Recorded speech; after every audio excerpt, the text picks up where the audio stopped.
I just wanted to take a second and show you how to tenderize a steak.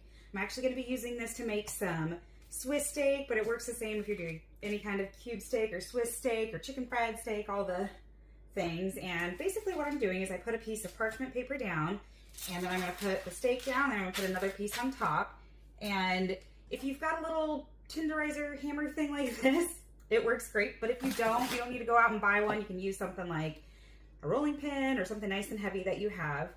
In fact, I sometimes actually like using these a little bit better. So the main reason is not just to tenderize the steak. We also want to make it so it's nice and even all the way along, and it just cooks more evenly. So you're just going to go along and get some of your aggression out on this steak. So we're okay, and now we'll take a look.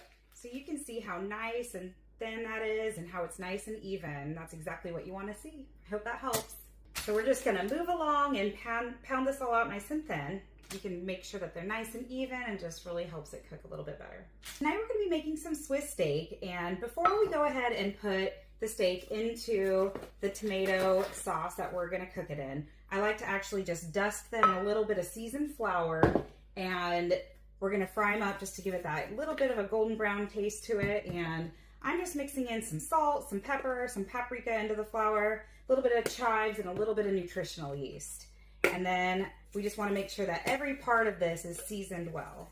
And I'm actually going to put a little bit of salt and pepper onto the meat itself. Now that I have some avocado oil heated on high heat, I'm going to go ahead and I'm going to throw this steak in here. And we're only going to do that for about 2 minutes on each side. We just want to sear it just to get a nice brown on it, and get that going for about 2 minutes on each side. Now for the sauce for the Swiss steak, we're going to put a little bit of avocado oil in our pan, and I'm adding some green bell pepper and some leeks, and we're going to let those caramelize for a couple of minutes before we add the tomato. Now we're going to add just a little bit of Old Bay, a little paprika, a little salt, and a little pepper to our veggies. All right, now we're just going to add some diced tomatoes. I'm using canned, juice and all, and then we're going to add some of that chicken broth. Now we're going to take the steaks and we're just going to put them right down on into the sauce, and we're going to let this cook together covered for about an hour and a half. I just pulled this off of the stove, and I just want to show you how tender this is. You should be able to cut it easily with a fork. So I'm just going to take and serve this with some white rice. I'm just going to spoon a little bit of the sauce over the rice. And you could do mashed potatoes or a baked potato, or even some noodles would be good. And then I'm going to take a piece of this Swiss steak and put that right on top. And I like to serve that with some vegetables. I'm going to do some green beans, just like that.